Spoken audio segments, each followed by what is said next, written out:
안녕하세요. 대구부동산 스타드입니다. 3월 5일 1일 브리핑해 보도록 하겠습니다. 하반기 반등 기대감, 그 근원은 어디에 있을까요?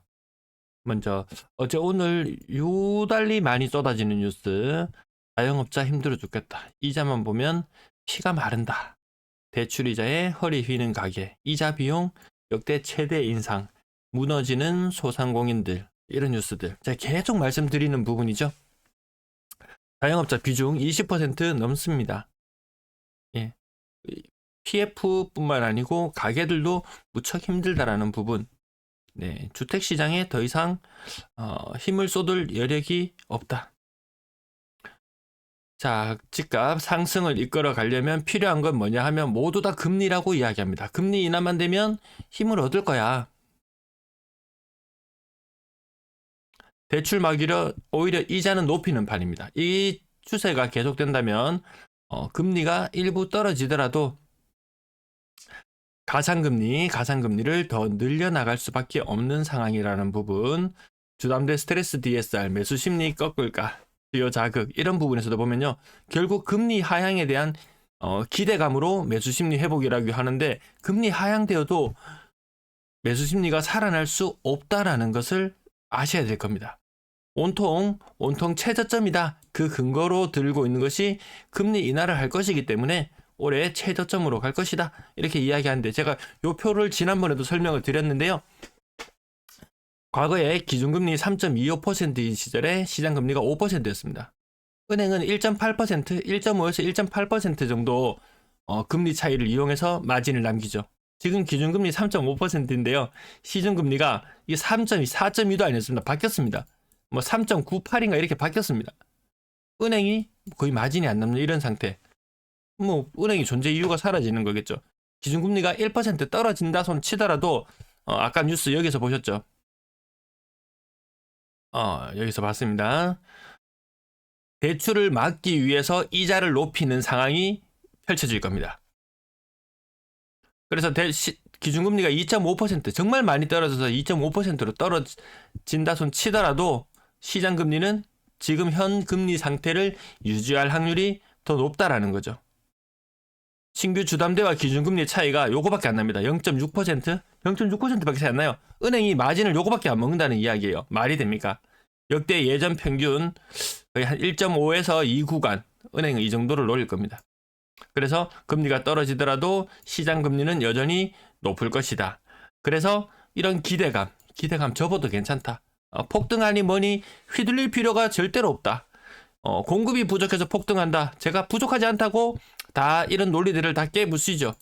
자, 금리 인하하면 집값 폭등한다 해도 폭등 안 한다. 전세 DSR 백지화. 와, 이건 뉴스가요. 2월 23일 날 동아일보에서 단독으로 나왔습니다. 처음으로 뉴스 나왔던 거 제가 캡처해서 보여드리면서 야, 이건 너무한 거 아니냐 라는 이런 말씀을 드렸었는데요. DSR 규제 백지화. 금융위 연내 시행 안 한다고 못 박았죠. 예. 근데 그러던 것이 아니라고 번복했습니다. 금융위원장이 나와서 번복했습니다. DSR 적용합니다. 올해 적용합니다.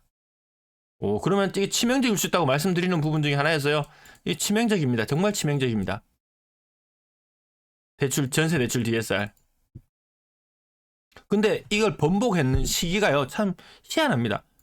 이거 뭐 한다고 10일이나 걸려서 이걸 번복합니까? 분명히 이렇게 하려고 했는데 이러니까 문제가 너무 많이 터지니까 이거 불가피하게 도입할 수밖에 없다. 이렇게 결정이 난 거겠죠. 뭐 이래 잘못된 정책 뉴스가 나왔으면 뭐 하루도 안 지나서 보통 반박하는 게 나오기 마련인데 열흘이나 걸렸습니다. 이걸 반박하는 게. 아니다, 우리 한다. 우리 이런 적 없다. 대구 서문시장에서 문제가 있었죠. 네, 밍크 모자라면서 요 사람 누군지 아시나요? 요 사람? 뒷모습만 봐도 아시는 분들 계시다고요? 여기 일본 AV 배우가 와서 이름이 뭐였더라? 이름 갑자기 생각났는데. AV 배우가 와서 서문시장에 들러서 모자를 샀는데 가격을 20만 원 불렀습니다. 근데 할인해서 13만 원인가 그렇게 샀는 것 같아요. 근데 문제는 뭐냐? 알리에서 똑같은 모자 5만 원. 뭐 5만 원이 뭐니 말이 많았거든요. 5만 원도 아니고 2만 5천 원이랍니다. 2만 5천 원짜리 모자를 13만 원에 판다. 야, 저 하루 일당인데요. 이 정도 마진을 남긴다면 하루 일당인데, 아무튼 뭐 공산품은 어차피 검색해보고 똑같은 거면 어차피 메이드 인 차이나, 그러면 알리. 뭐 식료품이나 이런 것들, 급하게 필요한 것들은 쿠팡 이용해 주셔서 감사합니다. 스트레스 DSR 지금은 뭐 36에서 38% 효과인데요. 지금 이거 1단계로 시행되고 있는 거죠. 내년 또 더 지나고 나면은 실질적으로 DSR은 30%까지 줄어드는 효과가 나거든요. 한창 때 DSR 60% 정도 적용받던 시점에 야 막차 타자 그러면서 막차 타고 나니까 웬걸 그때 이후로 집값이 폭락하기 시작했어요. 서울부터 시작해서 같이 동반 하락을 하기 시작했거든요. DSR 40%에서 DSR 내년 되면 30% 줄어드는 시장. 올해가 지나고 나면 괜찮아질 것이다? 아닙니다. 그 말 또한 거짓이다. 전세 DSR 취소한다고 열흘 전쯤에 발표를 했다가 다시 취소를 번복했습니다. 이거 치명적입니다. 이거 갭투자 사망입니다. 갭투자. 그 말인즉슨 투자 시장이 사망이다. 그러면 투자로 인한 급등이나 이런 것들은 없다. 급하게 살 필요 없다. 천천히 골라보고 사도 된다. 무주택자가 실거주를 목적으로 한 채를 살 때나 아니면 투자의 목적으로 한 채를 추가로 매수할 때나 똑같이 적용됩니다. 실거주로 사기 좋은 시장, 투자로 사기 좋은 시장 매 한 가지일 거고요. 매도 물량 39,300개. 내일 또 늘어나겠죠. 내일 또 한 600개 정도 늘어나면은 내일은 아마 내일 4만 개 구경하는 날인가요? 내일 4만 개 구경할지도 모르겠습니다. 시장 안정화 매물의 2배. 매도 물량 자체만 2배. 그리고 미분양이 뭐 작년에 초반에 13,000에서 시작해서 뭐 만 개, 한 500개 수준으로 줄어들었다. 13,500개에서 이거 줄어들었기 때문에 괜찮을 거라. 이렇게 이야기를 하는데요. 아니다. 좀 말씀드렸죠. 제가 오늘 차 타고 갔다 오는 길에 어디를 보니까 대략 한 1,000세대 정도 분양했던 곳인데 분양률 한 5%? 이거 한 10개 정도 물건 주워갔나? 20개 정도 주워갔나? 아마 그랬을 거예요. 근데 이게 발표하기로는 한 220개 지금까지 팔렸다고 합니다. 1년 동안 이 아파트에서 미분양되었던 것이 200개가 팔렸어요. 그럼 200개가 온전히 팔린 것이냐? 온전히 팔린 게 아니죠. 계약금 얼마만 걸어라. 입주 시점에 마음에 안 들어 취소시켜 줄게. 그런 물량들까지 지금 있습니다. 그런 물량이 아마 제가 봤을 때 한 1,000개 이상일 거예요. 작년에 여기에서 입주 분양 취소되면서 줄어들고 전세로 전환하면서 줄어들고 이런 부분들 있죠. 그 부분 한 1,500개 제하고 나면 한 200개 정도 수준에서 1,500개로 한 1,500개 정도 팔렸나? 대략 이 정도 수준일 거예요. 그중에 찐으로 팔린 것도 있죠. 찐으로 팔린 것도 있습니다. 상당수는 이렇게 입주 시점에 취소해도 괜찮아 이런 조건들이 있습니다. 이것이 다시 물량 부담으로 다가올 수 있습니다. 근데 아직까지 뭐 할인 분양 이런 뉴스들도 종종 나오는데요. 정말 다급해지면은 건설사에서 안 남기고 이익 안 남기고 손해 보더라도 털고 나가야 되는 그런 시점이 생길 겁니다. 지금은 아직까지 악성 미분양이라고 불리는 준공업 미분양 물량이 대구에 1,000개 수준밖에 되지 않습니다. 2010년 뭐 그맘때로 거슬러 가면 준공업 미분양이 막 10,000개씩 되던 시절도 있었어요. 네, 준공업 미분양도 제가 계속 추적해서 알려드리도록 할게요. 전세 물량은 조금 줄어드는 추세고요. 희한하게 월세 물량이 좀 늘어나고 있어요. 일주일 전과 견주어 봤을 때 월세 물량이 조금 빠른 속도로 늘어나고 있습니다. 전체 임대 물량 17,000개. 와, 숫자 기가 막히게 맞아떨어졌네요. 거래량 155건. 굉장히 많게 느껴지시죠? 이게 보통 제가 화요일날 방송을 할 때면은 2일치 물량이잖아요. 근데 3월 1일이 있었죠. 3월 1일이 있었죠. 오늘 3일치 신고된 거예요. 3일치 신고된 거 155건. 그렇게 치면 또 많게 느껴지지는 않을 거예요. 자, 요렇게 요 표를 견져보면 대충 느낌 나오죠. 자, 요렇게 견져봤을 때 한 1,300~400개는 나와야지 1,700건대의 거래량이 나와주는데요. 지금 지지난달 12월 달에 거래되는 12월 달 거래가 작년 23년도 거래 기준으로 봤을 때는 가장 안 좋은 시기였거든요. 그때하고 거래량이 맞먹습니다. 신생아 대출 뽀록 다 났죠. 지금쯤 됐으면은 신생아 대출 시행한 지 한 달이 지났기 때문에 뉴스에서 계속 나와야 됩니다. 사람들이 대출을 많이 받아간다. 대출을 많이 받아서 집을 많이 산다. 그러니까 서둘러서 집을 사라. 그런 거 없어요. 그런 거 없습니다. 자, 가격 경남타운 신고가가 나와서 깜짝 놀랐는데 국평 한창 때 가격 얼마였습니까? 국평 한창 때 17억을 찍었습니다. 17억을. 그래서 40평형이 13억 5천. 뭐 지금 국평 가격이 10억 뭐 11억 그 정도 최근 거래 가격이 형성되었는 걸로 봐서 그냥 고만고만한 가격이죠. 뭐 신고가다고 뭐 대단해요 하는 사람 잘 없겠죠. 범사 만삼, 만촌 삼정 고점 대비 이만큼 빠져 있어요. 오늘 150건의 거래 중에서 그리고 6억 이상 아파트가 딱 10건입니다. 150분에 10.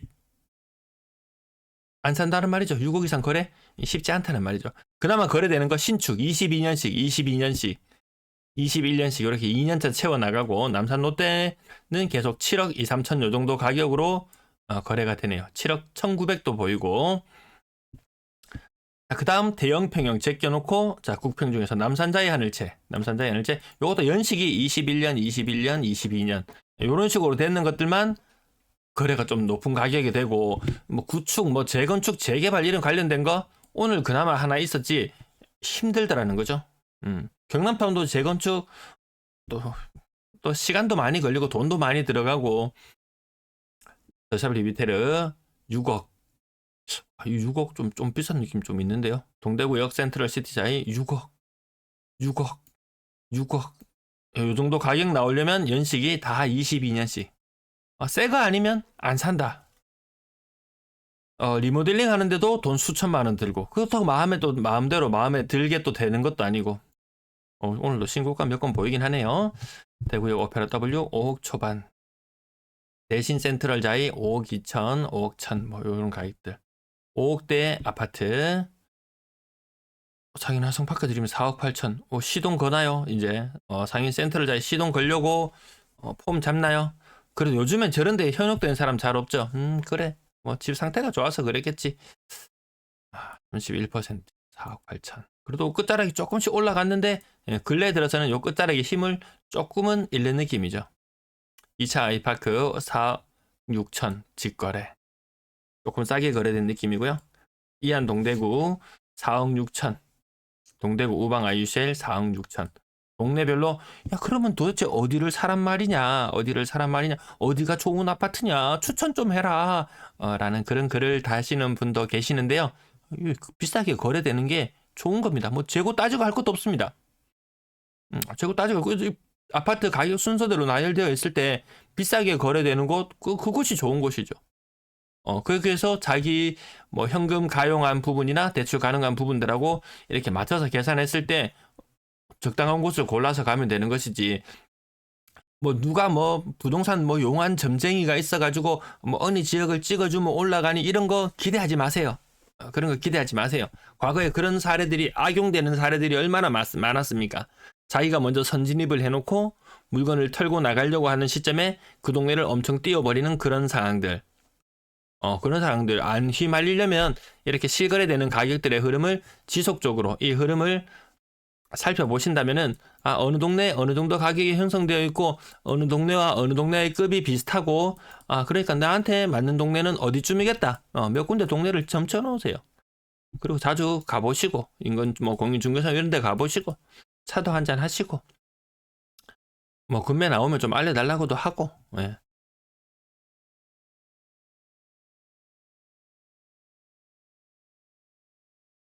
평당 1,000만 원. 조금 넘어가면 조금 더 내려와 볼까요? 네. 월별 쌍용 평당 1,000만 원. 조금 더 넘어가는 뭐 그 정도 느낌. 뭐 선택의 폭이 굉장히 넓죠. 그렇다고 이 30년 이상 넘어가는 구축 53평 가격이 3억 7천입니다. 53평이 뭐 지범시파 뭐 그런 얘기 온갖 얘기 다 붙이는데 그런데 현혹될 필요 없겠다. 여기 다니기 휘둘려 다닐 필요 없겠다. 49평이 3억 6천 43평이 3억 4천 오늘 거래가 되게 많아서 요 정도까지 보시면은 거의 40% 가까이 떨어지는 것도 있고 30% 대구 평균은 한 30.5% 건당 거래대금 아직까지 3월은 몇 건 안 되니까요. 조금 좀 쎄하죠. 2월 거래 많았거든요. 대구만 이렇게 주저앉은 현상이 나타난 것이 아니었어요.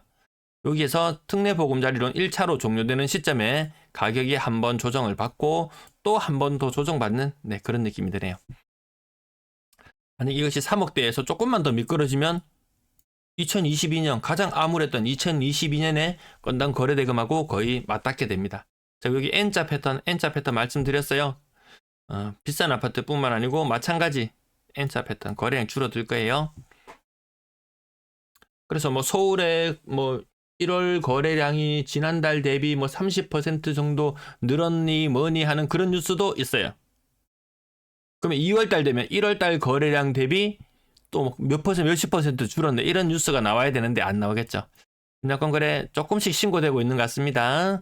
요거 아직까지 정상화 안 됐습니다. 신고되는 부분. 전세 거래량, 2월의 거래량이 그렇게 많은 느낌은 들지 않습니다. 지금 2월의 전세 거래량이 그렇게 받쳐주진 않아요. 작년 2월 입주 많고 이럴 때 거래량이 받쳐줬었는데 좀 덜 받쳐줍니다. 지금 그래서 뭐 신축 전세나 들어가고 이렇게 되면 그 수요가 매수로 이어져야 되는 수요인데 매수로 이어지지는 못하고 있는 것 같습니다. 1, 2월 달 전월세 비중 보면은 전세 비중이 압도적으로 높진 않죠. 압도적으로 높진 않습니다. 전세 가격도 2월 달 들어서 조금 빠진 느낌이고요. 전세 금리는 좀 오르고 있더라고요. 보니까 전세자금 대출 금리는 조금 오르고 있었습니다. 은행도 남겨 먹어야 되지 않겠습니까? 월세 거래량도 많지 않죠. 지금 거래가 거의 한 70% 가까이 신고가 되었다고 보면 될 텐데요. 월세 거래도 임대 거래 자체가 1월에 비해서 좀 많이 줄어들었다. 그렇게 보시면 될 것 같습니다. 네, 시청 감사합니다.